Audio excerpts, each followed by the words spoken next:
अखिलेश यादव की नाक टेढ़ी क्यों है? इस पर तमाम कहानियां आपने सुनी होंगी। कोई कहता है कि वो खेल खेल में गिर गए थे, कोई कहता है चोट लगने की वजह से है, तो कोई कहता है कि जेनेटिक्स है।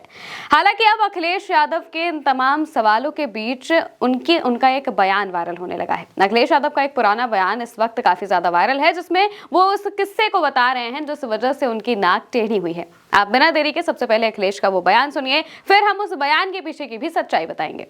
तो मैं समय निकाल करके फुटबॉल का शौकीन हूँ। फुटबॉल की वजह से मेरी नाक टूटी और वो आज भी टेढ़ी है, क्योंकि मैं डॉक्टर कक्कड़, एक बहुत बड़े डॉक्टर थे, नेताजी मुझे लेके गए वहाँ, बोला कि नाक ठीक करा लो।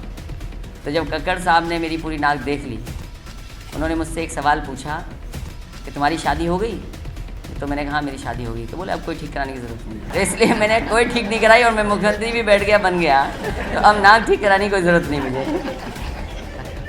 तो ये मेरा जो गुड लक हो गया वो। तो दोस्तों, ये बयान आज का नहीं है, बल्कि उस वक्त का है जब अखिलेश यादव उत्तर प्रदेश के मुख्यमंत्री हुआ करते थे। उस बीच जब उनसे सवाल किया गया था प्रेस कॉन्फ्रेंस में, जब किसी ने उनसे पूछा कि आपकी नाक टेढ़ी क्यों है, तो इसको लेकर अखिलेश यादव ने कहा कि मुझे फुटबॉल खेलने का बड़ा शौक था और खेल खेल में ही एक बार मुझे चोट लग गई, जिस वजह से मेरी नाक टेढ़ी हो गई, नाक टूट गई थी।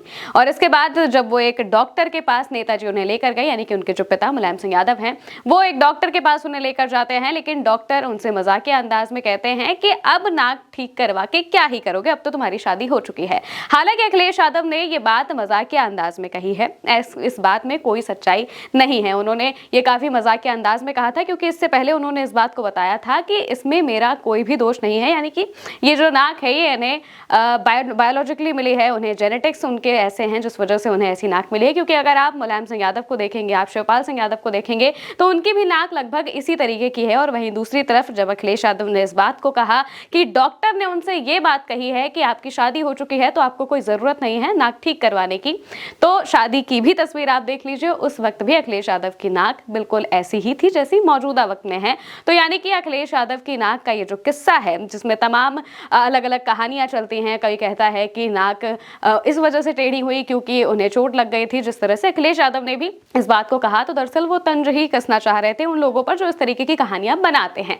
और इसी को लेकर अखिलेश यादव ने उस वक्त ये बयान दिया था, जो कि अब मौजूदा वक्त में काफी ज्यादा वायरल हो रहा है। अखिलेश यादव इस वक्त अलग अलग मुद्दों को लेकर सरकार को लगातार घेर रहे हैं, और वहीं दूसरी तरफ उत्तर प्रदेश में आने वाले चुनाव को लेकर अपनी पार्टी को भी काफी मजबूत करते दिखाई दे रहे हैं। जिस वक्त वो उत्तर प्रदेश के मुख्यमंत्री थे, तो उस वक्त उन्होंने जो बयान दिए हैं, उस वक्त की भी कई तस्वीरें अब वायरल होने लगी है, और उन्हीं में से एक बयान ये भी था जिसमें उनकी नाक को लेकर यह किस्सा था, जो कि अब वापस से चर्चाओं में आ गया है और काफी ज्यादा वायरल होने लगा है। हालांकि अभी मौजूदा वक्त में उत्तर प्रदेश की स्थिति की अगर हम बात करें, तो उत्तर प्रदेश में पंचायत चुनाव आने वाले हैं, और पंचायत चुनाव के महज मान लीजिए 1 साल बाद ही 2027 में उत्तर प्रदेश का विधानसभा चुनाव है, जो कि समाजवादी पार्टी के लिए सबसे ज्यादा जरूरी होने वाला है।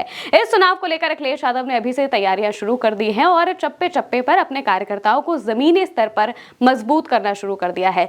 लगातार वो अपने तरीके से सरकार को घेर रहे हैं और संगठन को भी जिस तरीके से मजबूत करना चाहिए बिल्कुल वैसे ही काम कर रहे हैं। और सबसे बड़ी बात, पीडीए की रणनीति जिसने 2024 में बीजेपी को मजा चखाया था, बिल्कुल उसी रणनीति पर इस वक्त भी अखिलेश यादव काम कर रहे हैं, जिससे कि आने वाले वक्त में उत्तर प्रदेश का विधानसभा चुनाव भी जीता जा सके। और इस बीच अखिलेश यादव की नाक का ये किस्सा हमने आपको बताया, जो कि इस वक्त काफी ज्यादा वायरल है। ये बयान उनका काफी ज्यादा वायरल है। आप इसको लेकर क्या कहेंगे, कमेंट में बताइएगा। मैं हूं महिमा और आप देखते रहिए भारत एक सोच।